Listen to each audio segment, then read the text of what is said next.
रक्षाबंधन भाव सूत्र जो दिल छू जाए। माँ पापा को बाहर से ही आवाज़ देते हुए आरव घर में दाखिल हुआ और माँ पापा से लिपट कर रोने लगा। बड़ी बहन आरती वहीं खड़ी खड़ी मुस्कुरा रही थी। प्यार से धौंस जमा कर बोली, या तेरी लड़कियों जैसे रोने की आदत नहीं गई ना, तो क्या रोने पर तेरा ही हक है। उसकी नाक खींचते हुए वह उससे भी लिपट गया। साल भर बाद मुश्किल से आने को मिला। भारत में था तो हर महीने चला आता था।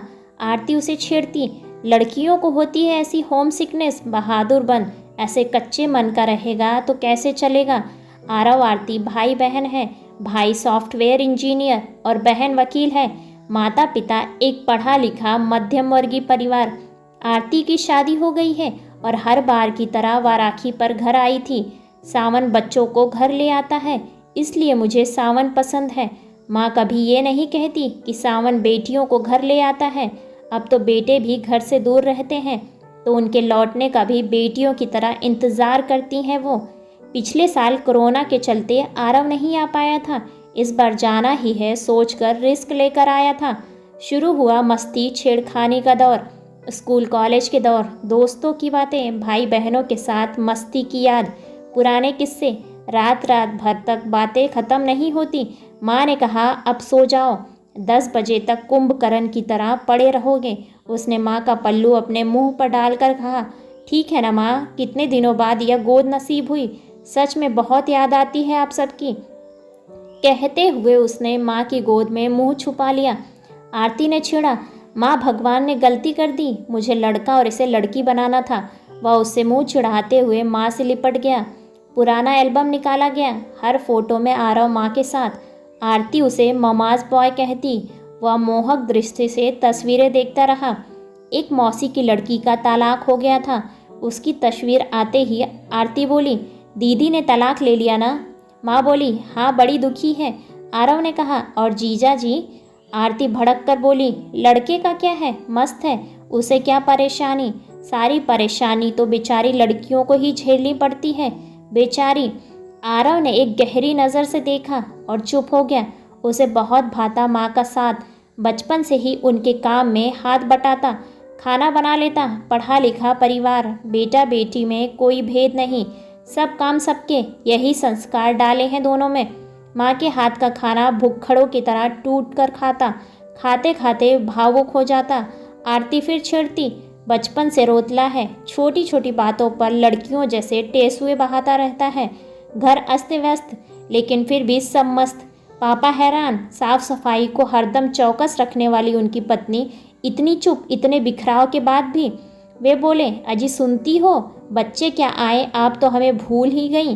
वो मुस्कुराती हुई कहती, थोड़े दिन बाद फिर लौट जाएंगे अपने अपने घर औंधे में। फिर आप और मैं इन्हीं शरारतों को याद करते रहेंगे, फिर मिलने की आस में। सच तो कह रही थी, सावन में उनके घर में बहार थी। बच्चे बाहर ही लेकर आते हैं, बेटी हो या बेटा। एक दिन आरती अपने पति से बात कर रही थी।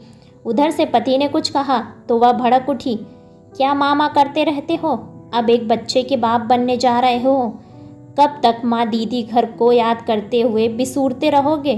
फ़ोन पटक कर माँ के सामने बड़बड़ाने लगी, माँ इतने बड़े हो गए हैं, लेकिन माँ बहन से रोज़ घंटे भर बात करते हैं। घर परिवार हो गया है, अब तो पल्लू छोड़े माँ का। माँ ने कहा, माता पिता के लिए तुम कितने भी बड़े हो जाओ, बच्चे ही रहोगे। उम्र के साथ प्रेम थोड़ी कम होता है, लेकिन इतना भी क्या मामा करना, बच्चों जैसा। वह बोली, माँ से बात करते करते लड़कियों जैसे भावुक हो जाते हैं। अचानक आरव बोल पड़ा, तू कितनी बड़ी हो गई है दीदी, तू भी तो हर छुट्टी में मामा करती दौड़ी आती है ना मायके। रोज़ तू भी तो बात करती है घंटों माँ से। तो अगर जीजा जी अपने माँ के यहाँ जाते हैं तो तुझे तकलीफ़ क्यों होती है। कल को मेरी पत्नी, माँ पापा और तेरे लिए मुझे ऐसा कुछ बोले तो तुझे कैसा लगेगा। आरव के स्वर की गंभीरता से वह एकदम चौंक गई। सच ही बोल रहा था, और जब से आया हूँ क्या, बचपन से सुनता रहा हूँ। क्या लड़कियों जैसे, लड़कियों जैसे, लड़कियों जैसे क्या होता है। लड़का जब भावुक हो, जब रोए, जब कच्चा मन भीग जाए, तो उसे क्या लड़कियों जैसा रो रहा है, या कह कह कर उसे कठोर बना दो और बड़ा होने पर उससे संवेदनशीलता की उम्मीद करो। माँ बहन को याद करो तो झिड़को, और अपने लिए प्रेम चाहो। जो अपनी माँ बहन से प्यार नहीं करता, उनकी इज्जत नहीं करता, वो दुनिया में किसी औरत से प्यार या इज्जत नहीं कर सकेगा। और उस दिन दीदी के तलाक पर तूने कितनी आसानी से कह दिया कि लड़के को कोई फ़र्क नहीं पड़ेगा। कैसे फ़र्क नहीं पड़ेगा यार? इंसान पैदा होते हैं दोनों एक समान लेकर, एक को औरत बना देते हैं, दूजे को आदमी। लड़का कहाँ जाकर अपनी बात कहे? तुम लोगों को तो रोने के लिए ना जाने कितने कंधे गोद मिल जाते हैं। बेचारी कहकर दुख बांट लेते हैं, मगर कोई नहीं जिसको अपने मन की पीड़ा कहो। वह हंसी उड़ाता है। क्या लड़कियों जैसा भावुक हो जाता है? मर्द बनाओ, फिर कोमलता की अपेक्षा करो। आज जैसे आरव बचपन से अब तक की सारी भड़ास निकाल लेना चाहता था। पापा पेपर पढ़ते पढ़ते उनके बीच आ खड़े हुए। वह आगे बोला, माँ को प्रेम दिखाओ तो ममाज बॉय, बीवी की मदद करो तो जोरू का गुलाम, लड़कियों की मदद करो तो चांगलिया कहकर हंसते हो। कहाँ जाएं हम? वो तू बोलती है ना, भाषण में हर आदमी के अंदर एक औरत और हर औरत के अंदर एक आदमी रहता है। तो औरत के भीतर के आदमी को जगाने के लिए सब तैयार हैं, लेकिन आदमी के भीतर की औरत को बचपन से सुला देते हो, फिर लड़के के बड़े होने पर अचानक उसे जगाने को कहते हो। कैसे होगा? जैसे तुझे तेरे माँ बाप, भाई बहन, दोस्त, गलियाँ, चौबारे, मस्ती, पुरानी यादें आती हैं, रुलाती हैं।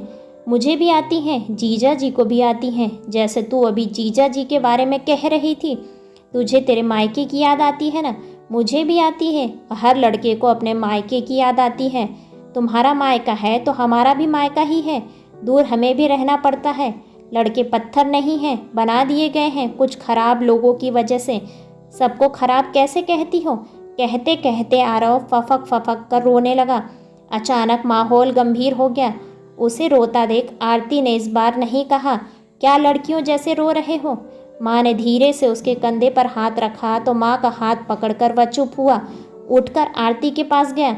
इस बार की राखी तो तू मुझे बांधेगी ही। मैं वचन दूंगा हर औरत का आत्मविश्वास बढ़ाने, उसका भरोसा बनने, उसका साथ देने का। लेकिन इस बार मैं भी तुझे राखी बांधूंगा, एक भाव सूत्र, और वचन लूँगा कि तू भी लड़कों की भावना समझेगी। बोल मंजूर है? आरव ने यह कहकर बचपन की तरह हथेली आगे बढ़ा दी तो आरती ने हाथ पर ताली मार दी। आरव ने कहा, जा सोशल मीडिया पर वायरल कर दे यह भावसूत्र का आइडिया, हिट हो जाएगा। देखना तेरे भाषण से ज़्यादा इस पर लाइक मिलेंगे तुझे। और हाँ, हो सकता है तेरे पास आने वाले तलाक के केस कम हो जाएं, तो कोई नहीं, उसकी भरपाई मैं कर दूंगा। कहते हुए उसने फिर आरती की नाक खींच दी और आरती ने उसके पीछे कुशन लेकर मारने दौड़ी। माँ ने बेटी को इस हालत में ना देखने की ताकीद की और चुपके से भाई बहन की नज़र उतार ली। ऐसे ही बेहतरीन कहानी को सुनने के लिए वीडियो को लाइक और चैनल को सब्सक्राइब करें और अपने विचार कमेंट्स बॉक्स में कमेंट्स करके हमें ज़रूर बताएं। धन्यवाद।